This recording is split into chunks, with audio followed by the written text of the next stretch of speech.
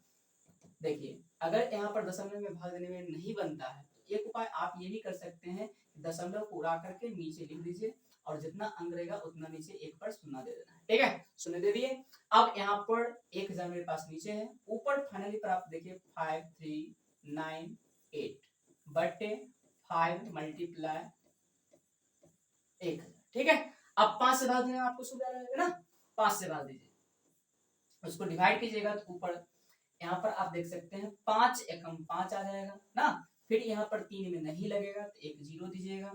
अब आपके पास 39 कितना है, 39। हम लोग जानते हैं कि 7 5 35 होता है, 7 5 कितना होता है 35, और यहाँ पर जो 35 होने के बाद यहाँ पर देख सकते हैं कि 4 बचेगा, 4 पर 8 देंगे 48 हो जाएगा, और 9 5 45 होता है, 9 5 कितना होता है 45, और फिर से मेरे पास बच जाएगा 3, और 3 पर बचेगा तो वो 5 से भाग नहीं लगेगा, इसलिए यहाँ पर क्या पड़ेगा दशमलव। दशमलव देने के बाद आप जान रहे हैं यहाँ पे 3 है, 3 पर 0 दीजिएगा, 6 5 30, 6 5 कितना 30, और नीचे 1000, नीचे कितना है 1000। और अभी तुरंत बताए थे कि दशमलव जब रहे और नीचे भाग देंगे 10 वाले अंक से, शून्य वाले अंक से, ध्यान रखना है कि यह दशमलव जितना शून्य रहेगा इधर घसक जाएगा ना, इस साइड घस जाइएगा, एक बिल्कुल लेफ्ट में, इधर राइट होता है, इधर लेफ्ट, तो इधर आपको लेफ्ट में जाना है। दशमलव को 3 अंक की दबा कीजिए तो 1.0796, लेकिन हमको बोला कि 3 तक ही चाहिए, दशमलव के बाद यहाँ पर देख सकते हैं दशमलव के 3 स्थानों तक ही मान चाहिए ना, इसलिए हम यहाँ पर क्या लिख देते हैं 1.079। क्लियर है, और यह लगभग में इतना मान। तो उम्मीद करते हैं कि यह क्वेश्चन भी बहुत ही इजी तरीका से आप सीखे होंगे। देखिए क्वेश्चन मेरे पास √2 + 1 बटे √5 मल्टीप्लाई √5 बटे √5 है, तो यहाँ पर जो किए हैं ये परमैकरण कर दिए, परमैकरण करने के बाद मेरे पास इतना प्राप्त हुआ, और इतना प्राप्त होने के बाद √10 का मान रख दिए, √5 का मान रख दिए, दोनों को जोड़ दिए, बटे 5 से भाग दे रहे हैं। अब यहाँ जोड़ने के क्रम में क्या हो, दशमलव परेशान कर रहा था ना, तो दशमलव को उड़ा के हम नीचे रख दिए, कितना रख दिए 3 अंक था, 3 अंक के लिए आप जान रहे दशमलव उड़ाना ना, दशमलव उड़ा के यहाँ पर नीचे रख दिए, 5 से फिर भाग दिए, 5 से भागने के बाद मेरे पास ये प्राप्त हुआ, और यहाँ जो है जब नीचे शून्य रहे तो दशमलव का अंक इधर घसका देना, याद रहेगा, दशमलव का इधर घसका, 3 होता 3 अंक इधर घसका दिए, तो इस तरह से मेरे पास फाइनली आंसर आ गया 1.079, ठीक है। तो देखते हैं इसी प्रकार से अगला क्वेश्चन, उम्मीद करते हैं आप सीखे होंगे, इसका स्क्रीनशॉट ले लीजिए। चलिए देखते हैं सेकंड क्वेश्चन क्या कहा है।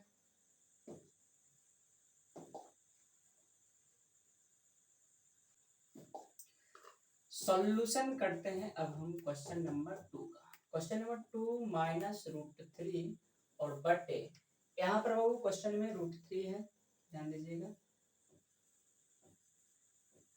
कितना है √3, यहाँ पर हम √3 ले लिए। क्लियर है? √3 में यहाँ पर आप मल्टीप्लाई कीजिएगा √3 बटे √3, क्योंकि जो नीचे रहता है उसी से ऊपर तथा नीचे मल्टीप्लाई कर देते हैं। आप देख सकते हैं कि यहाँ पर ब्रैकेट रख देते हैं ना, ब्रैकेट रखने के बाद आप देखिए इसको इस घर में मल्टीप्लाई कीजिएगा तो देख लीजिए पहला प्राप्त होगा 2√3 माइनस √3 आप लोग जान रहे हैं 3 होगा, और बटे √3 और √3 को मल्टीप्लाई कीजिएगा फिर से कितना हो जाएगा 3 हो जाएगा ना। अब यहाँ हो गया मेरा परमेयकरण। ये परमेयकरण के बाद क्या करते हैं, यहाँ पे रूट वाले का मान रखते हैं। रूट का मान कितना है देखिए, तो √3 का मान यहाँ पर दिया हुआ है। √3 का मान देखिए कितना दिया, 2 इंटू √3 का मान रखिए 1.732 रख दिए, माइनस 3 रख देते हैं, फिर बटे कितना दिया हुआ है 3 दिया हुआ, 3 लिख दिए ना। अब यहाँ पर आप देख सकते हैं इसको गुना कीजिए, गुना कीजिएगा कितना हो जाएगा 2 दूना 4, 2 तिया 6, 7 दूना 14 का 4 बाकी 1 दशमलव है, दशमलव देते हैं, 2 एकम 2 और 1 बाकी था 3 ना, -3 और बट्टे यहाँ पर 3 कर लेते हैं।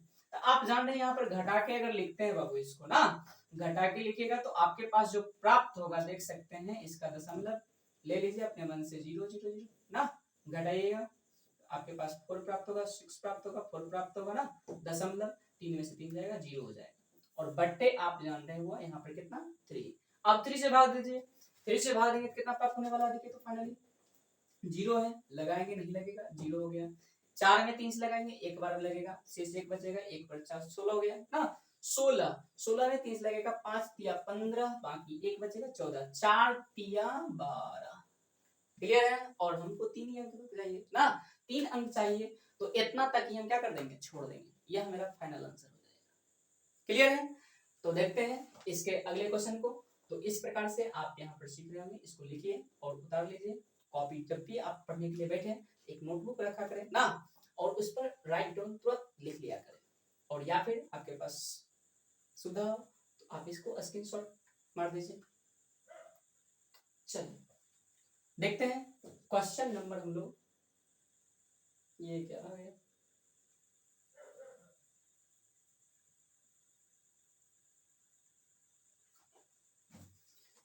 इस बीच में ये डिस्टर्ब कर दिया।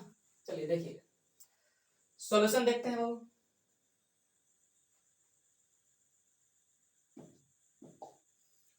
सॉल्यूशन देखिएगा, अभी तुरंत हम लोग ये क्वेश्चन कर चुके हैं, ये क्वेश्चन कर चुके हैं, तीसरा क्वेश्चन लेते हैं। क्वेश्चन नंबर 3 मेरे पास है, ध्यान दीजिएगा, बहुत ही अच्छा क्वेश्चन है। √10 माइनस √5 और बट्टे दिया है √2, कितना दिया है √2। अब इसको सॉल्व करने के लिए आप जान रहे हैं कि ऊपर √2 नीचे भी √2 से मल्टीप्लाई कर देंगे। क्लियर है? और ऊपर जान रहे हैं ऊपर ऊपर मल्टीप्लाई, नीचे नीचे मल्टीप्लाई होता है, तो यहाँ पर √2 से इधर में मल्टीप्लाई कीजिएगा तो 10 दूना 20, √100 के अंदर कितना पड़ जाएगा 10 दूना 20 प्राप्त हो जाएगा, और माइनस 5 दूना 10 प्राप्त हो जाएगा, लिख दिए। बटे नीचे √2 मल्टीप्लाई होकर कितना आ जाएगा 2 हो जाएगा। और यहाँ पर हम लोग जान रहे हैं रफली, यहाँ पर ध्यान रखना बाबू, √20 को हम लोग लिख सकते हैं यहाँ पर 4 गुणे 5, 4 गुणे कितना लिख सकते हैं 5, और √4 का आप जान रहे होंगे 2 होता है, 2 बाहर निकल जाएगा, √100 कितना हो जाएगा 5, यानी √20 को हम ये क्या कर सकते हैं लिख सकते हैं। तो यहाँ पर √20 की जगह पर आप लिख दीजिए 2√5 और माइनस √10 बट्टे कितना 2 लिख दिए। अब इतना लिखने के बाद आप यहाँ पर कैलकुलेशन करने के तौर पर आप देख सकते हैं कि √5 का मान मेरे पास है, √5 का मान दे दीजिए, √5 का मान यहाँ पे देखिए तो कितना है 2.236 ना, दे दिए, माइनस √10 का मान, √10 का मान यहाँ पर दिया हुआ है तो 3.162 दे दिए, बटे नीचे आपको पता है कि 2 है, क्लियर लिख दिए। अब देखिए 2 से मल्टीप्लाई करेंगे, 2 से मल्टीप्लाई करने देख सकते हैं कि 6 दूना कितना हो जाएगा 12, 6 दूना कितना हो जाएगा 12, 12 का 2 बाकी 1, 3 दूना 6 1 7 हो जाएगा, फिर 2 दूना 4 हो जाएगा, दशमलव 2 दूना 4 इतना लिख दिए, माइनस 3.162 बट्टे कितना हो जाएगा 2 हो जाएगा। अब यहाँ पर क्या करते हैं, घटा लेते हैं, घटाइएगा, ये बड़ा है ये छोटा है, घटाइए, 2 में से 2 जाएगा तो आप जानते हैं कि 0 होगा ना, 7 में से 6 जाएगा तो यहाँ पर 1 हो जाएगा, फिर 4 में से 1 जाएगा तो यहाँ पर भी 3 हो जाएगा ना, अब फिर दशमलव दशमलव लेते हैं, 4 में से 3 जाएगा तो 1 हो जाएगा, और नीचे 2 है तो 2 लिख देते हैं। क्लियर है। अब इसको लिखने के बाद यहाँ पर देखिए कि फिर से भाग देते हैं, 1 में लगेगा नहीं इसलिए 0 देते हैं, दशमलव देते हैं, मेरे पास 13 हो गया, 6 दूना 12, 6 दूना कितना हो गया 12, अब यहाँ पर बचेगा शेष 1 और 1 है 11, तो 5 दूना 10, फिर मेरे पास शेष बचेगा 1, 1 पर 0, तो 5 दूना 10, और इस तरह से मेरे पास देख सकते हैं कि 6 दशमलव मतलब 0.655 तीन स्थानों तक निकाल दिए, दशमलव के 3 स्थान तक मेरा आंसर ये आ गया। क्लियर है। तो इस तरह के क्वेश्चन को आप लोग बहुत ही इजी तरीके से सॉल्व कर सकते हैं। पढ़ने जो सीख चुके होंगे उसको आसान लगा होगा, और नहीं सीखे होंगे, ये वीडियो अगर आप पहली बार देख रहे हैं तो पीछे जाइए, 4 वीडियो इस पर बनाए हुए हैं। क्लियर है। प्रमेयकरण पर आपको 4 वीडियो बनाए हुए हैं, ये लेक्चर 5 है। इस लेक्चर 5 में हम लोग देख रहे हैं कुछ एक्स्ट्रा क्वेश्चन ना, जो प्रमेयकरण सीख चुके हैं वो ये बिल्कुल रूप से अच्छे से सीख चुके हैं। क्लियर है। तो पिछले वीडियो को जाइए और वर्ष में जाकर देखिए, और उसमें देखिए प्रमेयकरण किस प्रकार से सॉल्व किया जाता है, अच्छी तरह से आप वहां सीख सकते हैं। क्लियर है। तो क्वेश्चन एक और लाए हैं आपके सामने, देखिएगा फाइनली। तो आज की वीडियो का लास्ट क्वेश्चन आपके सामने है, देख सकते हैं। ये भी क्वेश्चन बहुत ही इजी है। क्वेश्चन कर रहा है कि यदि √2 का मान इतना हो ना, एक ही √2 का मान केवल दिया हमको, और कह रहा हो तो √3 भागा √6 का मान दशमलव के 3 स्थानों तक ज्ञात कीजिए। क्लियर है। तो देखते हैं बाबू, सॉल्यूशन पर सबको ध्यान दीजिएगा। मेरे पास दिया क्या है, √3 भागा दिया है √6, इसका मान निकालना है, इसको लिख लेते हैं √3 बटे √6 ना। अगर आप यहाँ पर सॉल्व करना चाहते हैं बहुत इजी तरीके से, तो आपको एक तरीका बताते हैं ना, √3 लिख दीजिए, नीचे आप √6 को क्या क्या लिख सकते हैं, √2 गुना इसको √3 लिख देते हैं, 3 गुना 6 हो जाएगा ना। अब यहाँ से क्या करते हैं, √3 एकम √3 कट जाएगा, आपके पास 1 बट्टे √2 आ जाएगा। क्लियर है। √2 आ गया, फाइनली आ गया ना। यहाँ पर मत रखना, नीचे रखिएगा, इतना दशमलव तो भाग देते देते बुखार तक लग जाएगा, समझ रहे हैं। यहाँ पर 1 बट्टे √2 है ना, परमेकरण कर लीजिए, क्या कर लीजिए, परमेकरण, √2 बट्टे √2 कर लिए। परमेकरण करने के बाद ऊपर देख सकते हैं √2 प्राप्त होगा, नीचे √2 मल्टीप्लाई कीजिएगा तो 2 प्राप्त हो जाएगा। अब √2 का मान रख दीजिए, √2 का मान 1.414 है ना, नीचे 2 है, 2 रख दिए। अब यहाँ पर भाग दीजिएगा तो 0, चूंकि एक में नहीं लगेगा, दशमलव दे दिया, 14 हो गया, 7 दूना 14, फिर एक में लगाएगा नहीं लगेगा, 7 दूना 14, और इस तरह से देख सकते हैं कि 3 दशमलव के 3 स्थानों तक आप आसानी से निकाल सकते हैं। यह क्वेश्चन आपको अच्छा लगा होगा ना। इसको दूसरा तरीका से भी आप सॉल्व कर सकते थे, बिल्कुल इजी तरीका है ना। एक तरीका तो ये अपना है, अगर मान लीजिए कि वहां पे आपका माइंड फास्ट नहीं काम कर रहा है तो √3 बटे √6 तो लिख ही सकते हैं, भाग अभी सिखाए थे, नीचे में जो रहता है उसी से मल्टीप्लाई कर देंगे, ऊपर आप जान रहे हैं कि 6×3 18 प्राप्त होगा ना, 6×3 18 ऊपर हो गया, नीचे आप जान रहे हैं कितना प्राप्त होगा बाबू, नीचे आपको प्राप्त होने वाला है √6 प्राप्त होने वाला है। तो यहाँ देख सकते हैं कि √18 कितना लिख सकते हैं, 9 दूना 18, कितना होता है 9 दूना 18, हम यहाँ पर लिखते हैं 9 × 2 और बट्टे 6, तो आप देख सकते हैं कि 9 का बाहर निकल जाएगा 3 ना, अंदर रह जाएगा √2, नीचे 6, और काटिएगा 3 दूना 6 कट जाएगा, तो आपके पास √2 बट्टे ऐसे भी 2 आने वाला, फिर से इसका मान 1.414 रख देंगे, और बट्टे में 2 से भाग देंगे, फिर से भाग दिया, तुरंत बुआ भाग दिए थे ना, फाइनली मेरे पास देखिए तो 0.707, इस तरह से भी आप क्या कर सकते हैं, निकाल सकते हैं। तो इस तरह से देखें कि किस प्रकार से परमेकरण की मदद से हम लोग नया नया क्वेश्चन सॉल्व कर सकते हैं। अगले वीडियो में भी आपको परमेकरण पर बिल्कुल कैलकुलेशन सीखिए, क्योंकि जितना अच्छा आपका कैलकुलेशन रहेगा गणित में ना, बड़े से बड़े क्वेश्चन को सॉल्व करने में मदद आएगा, ध्यान रखिएगा। और यह जो वीडियो है ना, बिल्कुल उन बच्चों के लिए बनाया है जो बच्चे गणित से बहुत ही परेशान हो जाते हैं ना, बड़े बड़े क्वेश्चन देखते हैं, ये दशमलव देख करके उनका माथा दर्द करना शुरू हो जाता है ना, दिमाग दर्द करना इससे भी शुरू हो जाता है गणित का देख करके। तो आप उन बच्चों तक जरूर शेयर कीजिए इस वीडियो को, और ज्यादा से ज्यादा ऑस्टिन मैथमेटिक्स को सब्सक्राइब कीजिए, और उम्मीद करते हैं कि आप बेहतर सीखे होंगे। आज का क्लास यहीं पे समाप्त करते हैं और इतना देखने के लिए आपका तहे दिल से धन्यवाद। क्लियर है? चलिए मिलते हैं अगले वीडियो।